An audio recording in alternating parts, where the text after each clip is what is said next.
Я очень сильно надеюсь, что центральные власти поддержат нас в каком смысле, что прекрасно понимаю, что Гагаузия это неотъемлемая часть Республики Молдова, и развитие Гагаузии это опять же будет большой плюс той же самой власти. То, что вот сказал Николай вот про инвестиции в Гагаузии, да, это, но вот для этого нужно сделать стабильную политику, чтобы инвесторы не боялись вкладываться в Гагаузию. Поэтому, когда будет крепкая, сильная политика в Гагаузии, стабильность в Гагаузии, развитие, я думаю, что ни одна центральная власть не будет против этого. На самом деле сегодня почему в таком состоянии находится Гагаузия? Потому что даже вот возьмем пример власть Гагаузии, да?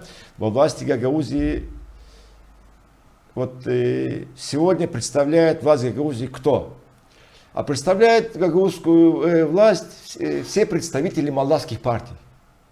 Поэтому это устраивает вот это вот неединство, вот этот коллапс, то, что у нас творится в Гагаузии, устраивает всех их, только не нас. Устраивает, и поэтому говорить сегодня, что при такой власти, если не будет гагаузской власти, патриотической власти в Народном собрании и вообще власти Гагаузии, никакой стабильности речи быть не может, и никакого развития экономики речь быть не может.